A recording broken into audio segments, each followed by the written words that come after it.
gentlemen, we welcome you back to another episode of All Access with the Profs. I'm Gerasimos Gervasilou, alongside my partner Leo West here at the desk. And I have to say, with the NJAC tournaments ongoing and championships still up for grabs, we are in for quite the show. Well, it is good to be back regardless of the snow days, but full disclosure, I did not think we were going to have a show because this is our third nasty snowstorm in about 6 or 7 weeks. So, it's just into the new year, but getting back on track. Yeah. I am just glad to be talking about Rowan sports with my best pal. Yeah, I like that a lot more than that number you just said. Anyways, coming up, we'll have Sarah Shockey's update on the Rowan men's basketball team, our primetime preview with Sam Prince and Greg Mazzo, and Tegan Thompson will take us all around the New Jersey Athletic Conference. Men's basketball snuck into the playoffs as the 5 seed with a 9-9 conference record. This is their 10th consecutive playoff berth and their 3rd with head coach Eric Brennan. The matchup was against the New Jersey City University Gothic Knights, and it was in Jersey City. Was Rowan able to walk out victorious? Sarah Shockey has more. Thanks, guys. Men's basketball is headed to the NJAC semifinals after a big first-round win over New Jersey City University this past weekend. On Saturday, the men's basketball team defeated the NJCU Gothic Knights 73-61 in the NJAC quarterfinal at the John J. Moore Athletic Center in Jersey City. Bryson Williams led the way with a team-high 27 points, followed by Taz Canty with 19.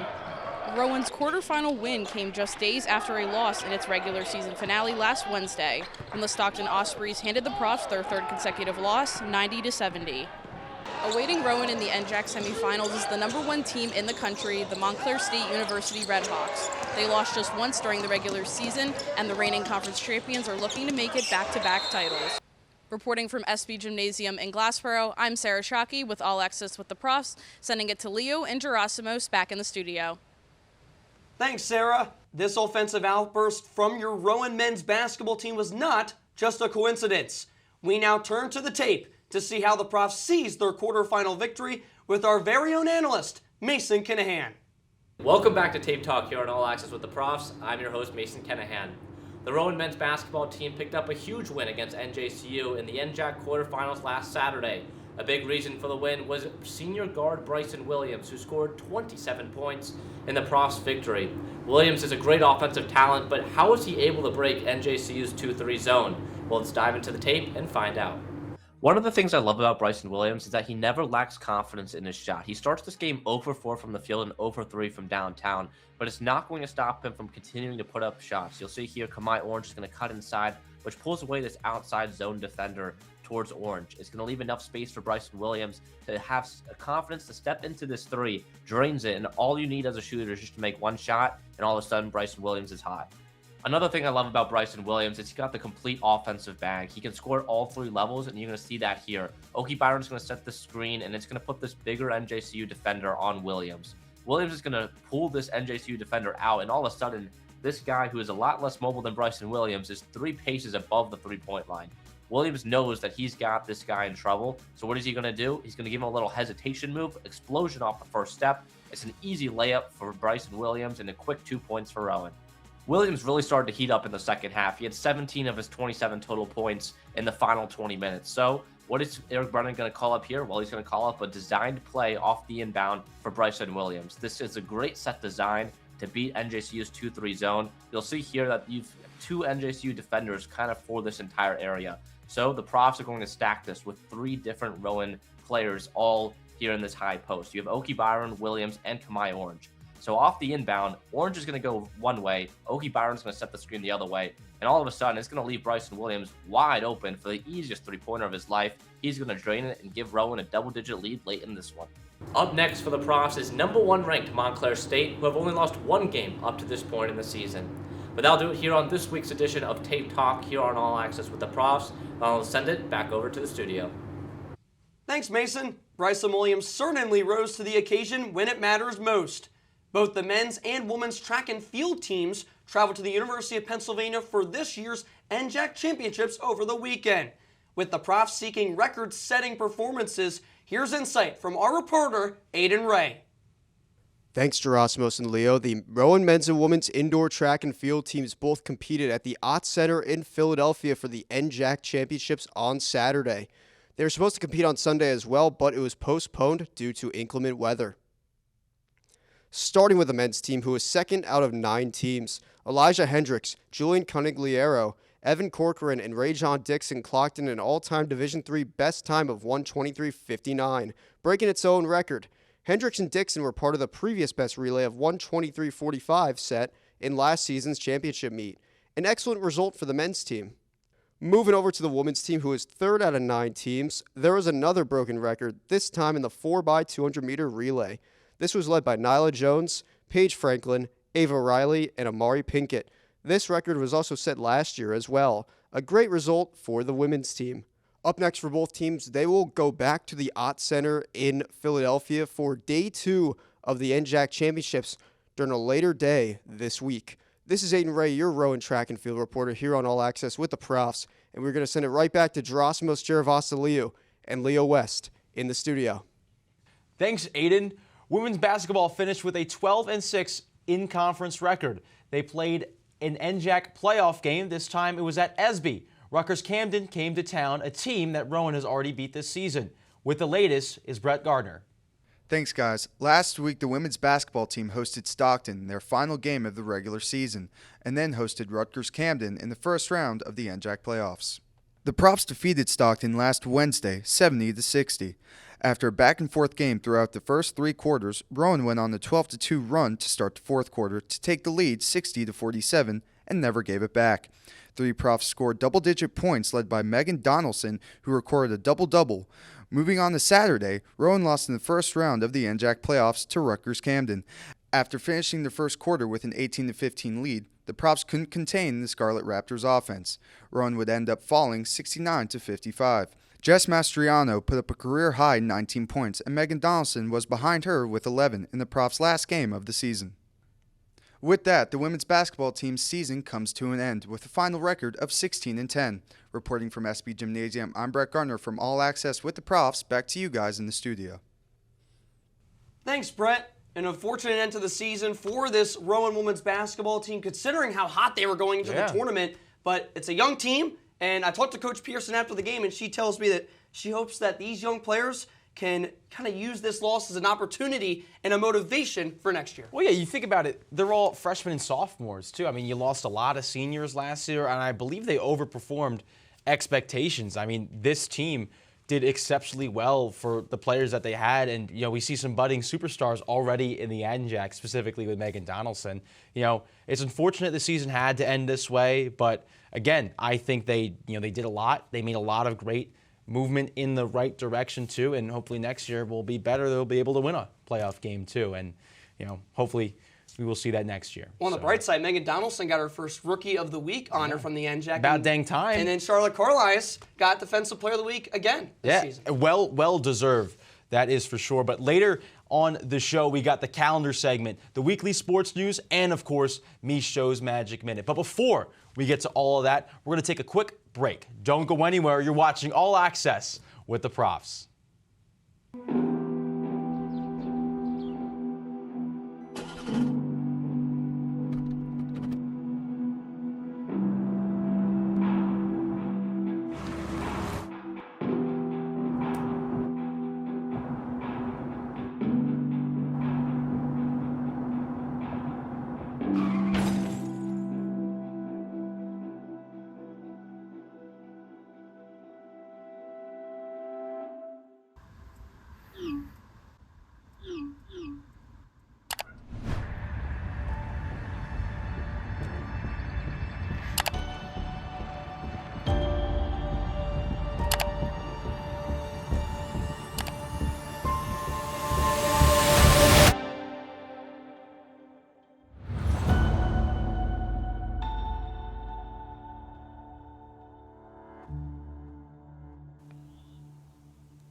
How's it going, everyone? I'm Owen Caldwell, and welcome back to another calendar segment right here on All Access with the Profs.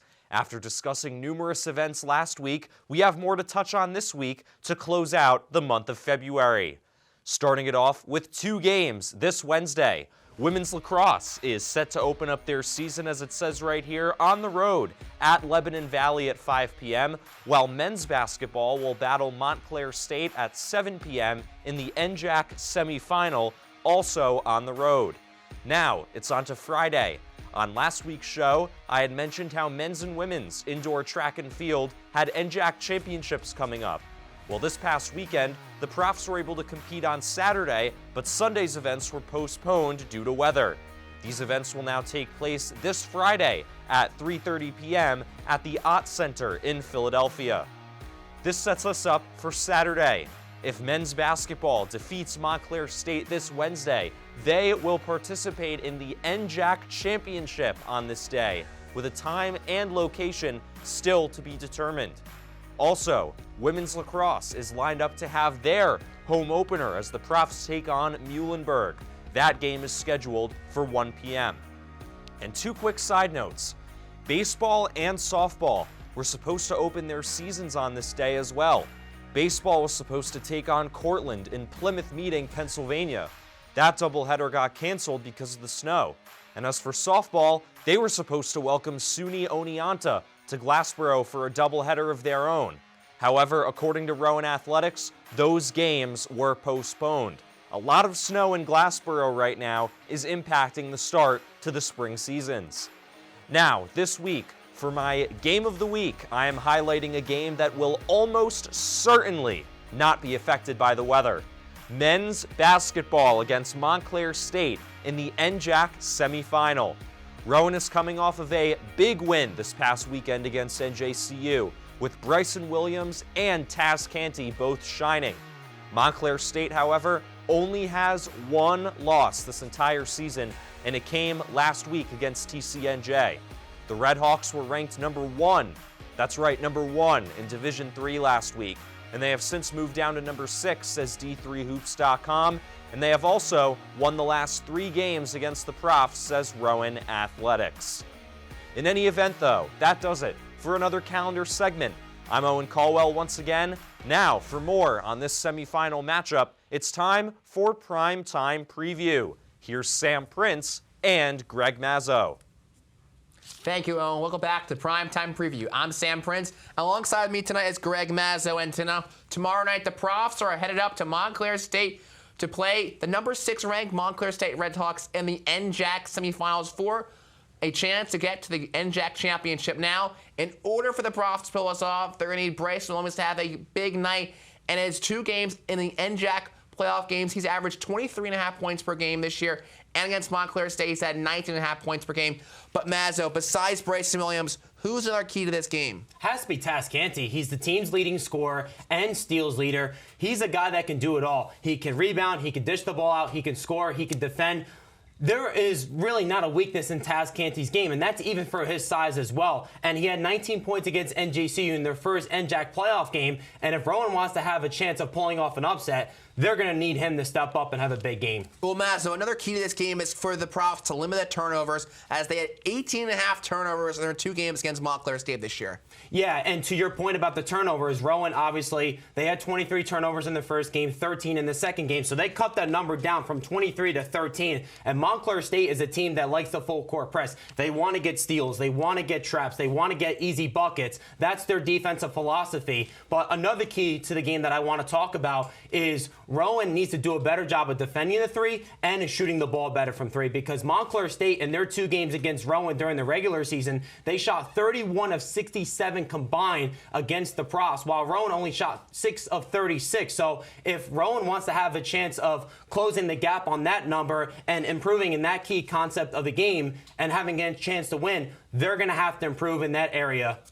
Well, we talk about something else for this Rowan team. They're going to have to defend their leading scorer in Jacob Morales, where Jacob Morales this year is the leader for points per game for Montclair State with just under 19 points, and he leads the team in 6 rebounds. And, well, for later into this game, well, if you want more around the NJAC, then Keegan Thompson has you covered.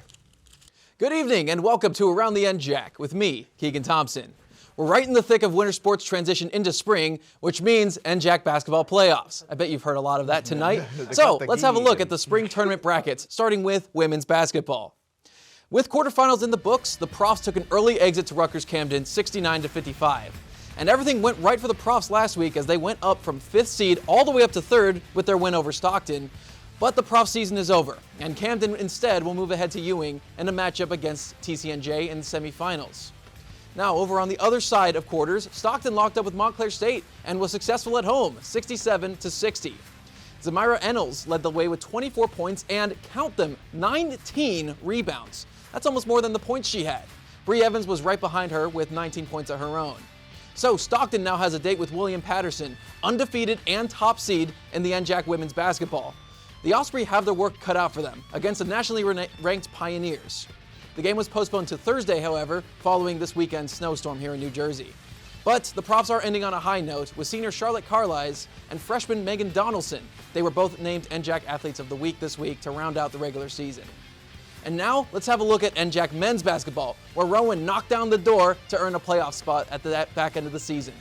And they made themselves right at home too, with a 73-61 win on the road against NJCU. Rowan's Bryson Williams led both teams with 27 points, 4 3-pointers, and 9 successful free throws. Taz Canty was right behind him with 19 points, but he secured 9 rebounds to keep the offensive pressure alive for Rowan, who had 16 points off of turnovers as a team. So with that win, Rowan moves on for rivalry night at number 1 in the NJAC and number 6 in the country, Montclair State. Only one loss to their name this season, Montclair will be a massive test for the Profs in the 5th seed.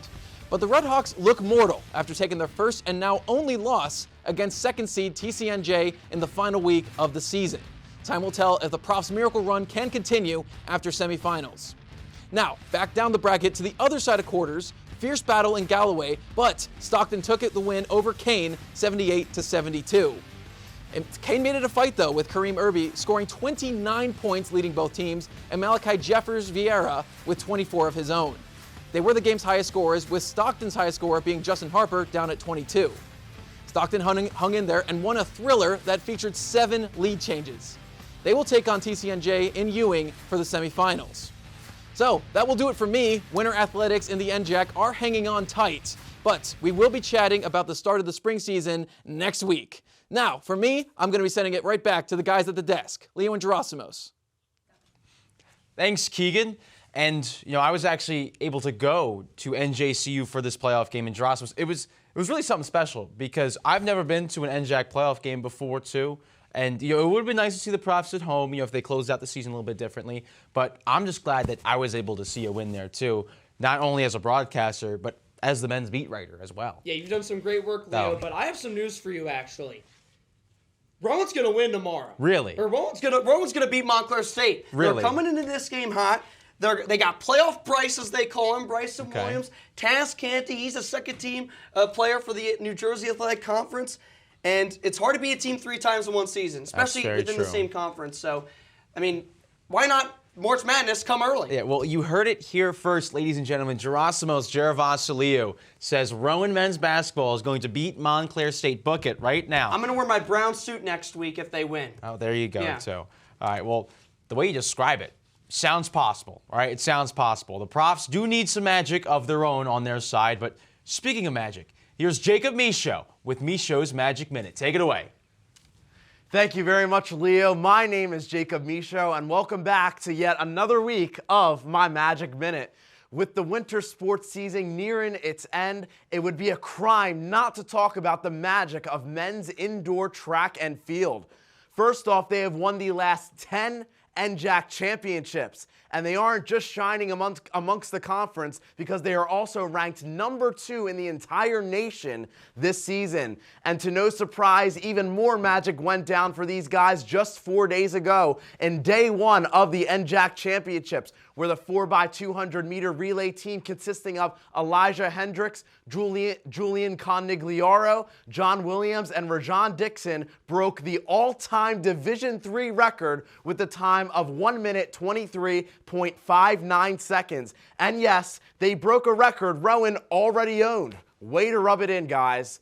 It looks like there's still magic left in the tank, and they'll need it on Friday to claim their 11th straight championship because they trailed TCNJ by 4 points going into day 2. The job's not finished yet, and neither is this show. let's see what Jake Kitchen has cooking for you this week with the weekly sports news. Take it away, Jake. Thank you, Jacob, as always, for the magical minute. But hello, everyone, and welcome back to Weekly Sports News. I'm your host, Jake Kitchen, and last week was one to remember in the world of sports, so let's hop right into it. All-Star Weekend is over, which means the second half of the NBA season is officially underway.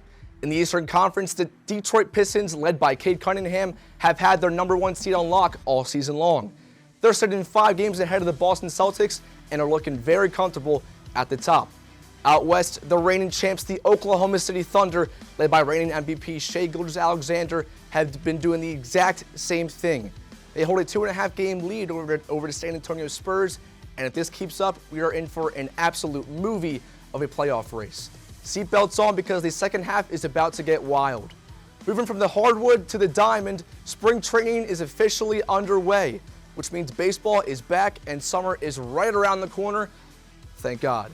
Teams are getting their first look at new faces, young studs, and all-season pickups as opening day is just 30 days away. And for Phillies fans, all eyes are on Kyle Schwarber to see if we're getting another full season of Schwarber bombs. Now let's take a trip across the pond to Milan for the Olympics. On Thursday, the USA women's national hockey team squared off against Canada in the gold medal game. After 3 periods of straight-up battle, we were tied 1-1 and headed to overtime. But this one didn't last long. Just over 4 minutes in the overtime period, assistant captain Megan Keller buried the golden goal and sent the U.S. home with its 3rd gold medal ever and its first since 2018. Absolute chills. Then on Sunday, it was the men's turn. Same opponent, same drama. Once again, tied 1-1 after regulation, and somehow overtime was even quicker this time. With just under 2 minutes played, Jack Hughes, who lost a tooth or two in the game, came through in the clutch and delivered the golden goal to complete the American sweep. This is the program's 3rd gold medal and the first since the Miracle on Ice back in 1980. Yes, it's been 46 years. And after the win, the team shared a moment bigger than hockey, honoring the late Johnny Gaudreau by raising his jersey during team photo and bringing his kids out onto the ice. Sports really are special. And one more note for the Olympics, shout out to Norway, who finished on top of the overall medal table.